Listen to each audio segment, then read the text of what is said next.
What's going on, guys? I'm Steve. Welcome back to the channel. Welcome back to another video. If it's your first time stopping by the channel, hit that subscribe button. Trust me, you won't regret it. If you're a returning subscriber, as always, guys, welcome back, and I do appreciate support. I'd like to wish everybody a happy Thursday.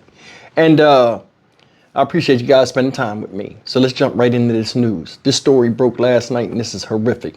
I mean, it left me for a loss for words, but then again, the cruelty that human beings show each other at any given time, it gets surprising every day. You see this woman up here? This lady's name is Kimberly Sullivan, 56 years old, from Waterbury, Connecticut. Shout out Waterbury.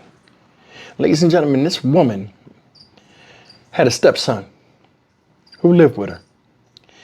When the father died, whatever reason why he died years ago, this woman kept her son captive for over 20 years in his room at her house. This guy recently set the room on fire to escape and cause a scene in which Miss Sullivan just recently got arrested.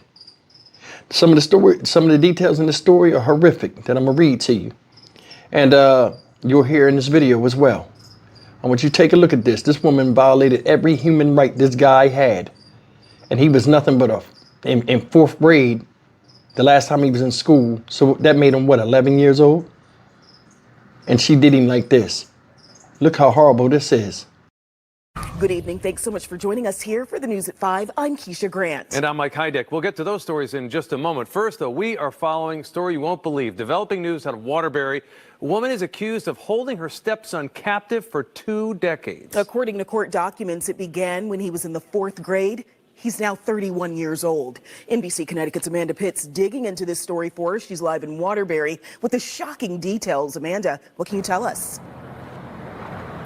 Yeah, Mike, Keisha, these allegations are disturbing, to say the least. Kimberly Sullivan is accused of locking her stepson in a room for 20 years. That is until last month, when he set a fire in that room to escape. Prosecutors say that move saved his life. Quite frankly, the facts are something out of a horror movie, and that's without exaggeration. A horror movie played out inside this Waterbury home for decades, according to investigators who say Kimberly Sullivan locked her stepson in a room for 20 years. He'd been locked in that room since he was 11. He was given 2 cups of water per day.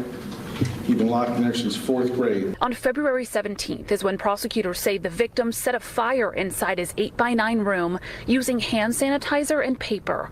That's when the fire department responded to the Blake Street home and found the now 31-year-old emaciated. He lit that fire knowing he could very well die, but he'd been locked in that room for 20 years. And for 20 years, he'd been trying to get out of that room. He'd be let out less than 2 hours a day for chores under the supervision of this defendant. He'd then be locked back in that room. This victim, 31 years old, was 5'9", 68 pounds. He had a body mass index of 11%. Under 13% is life-threatening. He was in the stages of dying. Sullivan's attorney called the accusations false and put the blame on her late husband. He was not locked in a room. She did not restrain him in any way. She provided food. She provided shelter. She is blown away by these allegations. He was the biological father. He's the one that dictated how his son would be raised. We think as the evidence comes out, you will see that she's not the villain she's being made out to be. Now, according to the warrant, DCF was first involved back when the victim was in the 4th grade after he kept complaining that he was always hungry. They made 2 visits to the house, according to the warrant. It's unclear, though, their involvement after those 2 visits. We did reach out to the agency for comment. As for Sullivan, her bond was set at $300,000. She's due back here in court later this month. Live in Waterbury, Amanda Pitts, NBC Connecticut News. I'm at a loss for words with this. I am. This man had to risk his life to get away from this woman. Look at this. So the authorities say Sullivan first caught their attention on February 17th, right? When a fire broke out at the house, this is when this happened, at the family's home in Waterbury, southeast of Hartford, Connecticut. At the home, they found a severely malnourished man who had not received medical or dental care in years and had been subjected to prolonged abuse, starvation, severe neglect, and inhumane treatment. The boy was made to keep the house clean, and he would come out 23, he would be in prison in the room 23 and a half hours a day, sometimes up to 22 hours a day if he was called out of the room to do chores for her. He was given 2 glasses of water. He was forced to urinate and defecate in plastic bottles. From 4th grade, he was kept in a room. A room. That's worse than prisoners get treated for doing horrendous crimes. This boy did nothing but exist. Now here he is, 32 years old with a 4th grade education. She stripped everything from him. He missed his best years as a young man coming up, took most of his childhood away from him, lost his father, then his freedom. And you've seen it. He rebelled. 69 pounds at 5'9". Did you hear the dumbass defense lawyer? That's not what happened. She did what she could do. She was doing him prescribed by the way the father left instructions on how to care for him. No human being on the planet would trade places with this young man, with this old man now, older man, with what he went through. Because it wasn't nothing of benefit where somebody seen value in that. So that's a bunch of bullshit. And for you to get on camera and say that, maybe your dumb ass need to be behind bars too. That's why I can't stand a lot of defense lawyers. You shouldn't make any type of statement if it's not going to help your client or make the situation better. What he said was callous and cold. Somebody lost most of their best years just trying to survive. Says sometimes he had to drink out the damn toilet. They asked him why he set the house on fire. He said, I had to get my freedom. Ain't no 69-pound, 31-year-old, 32-year-old men walking around here from a healthy house.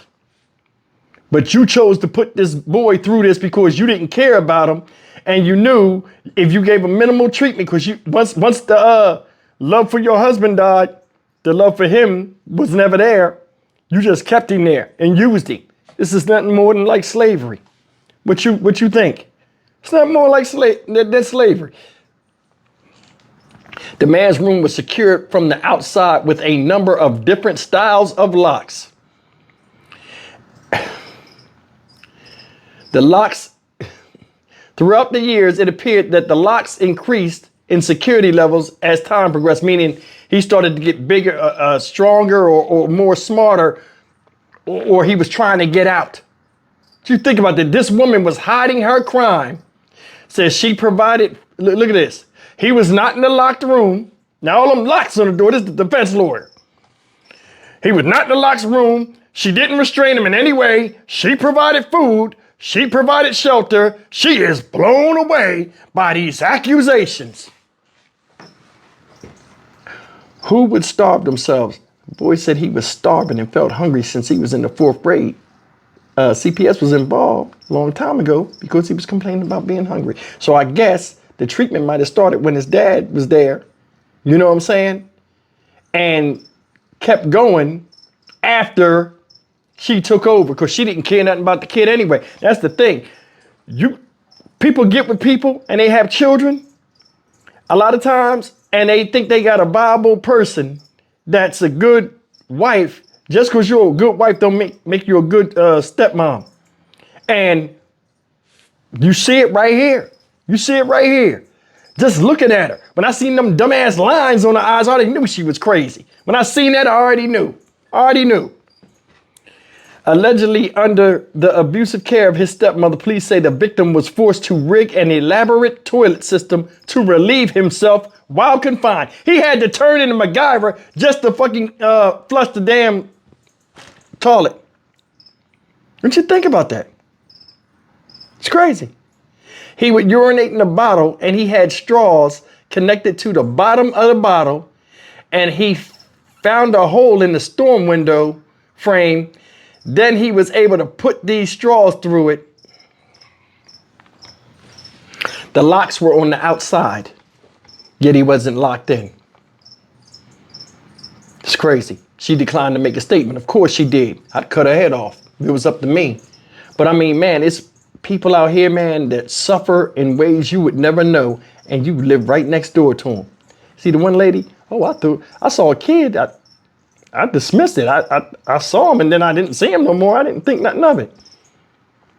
It takes a certain type of person to see somebody emaciated and know it's their fault. And they're eating, not missing no meals, enjoying food, and got somebody in the house that they're treating like crap. And his mindset was still that of a child taught to respect this woman. So as he grew, see, this whole thing is more than just physical, it's psychological. As he grew,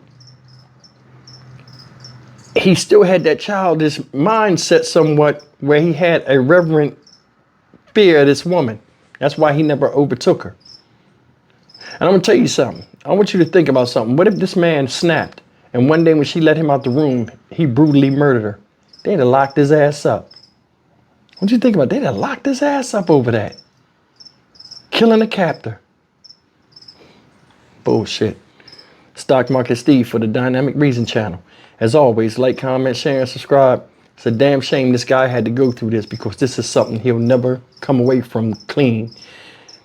He'll never be at peace. Said he ain't had seen a dentist or nothing in a long time. In 32 years, how many toothaches have some of y'all had? And this guy wasn't getting adequate, medical help. And come on, man, horrible.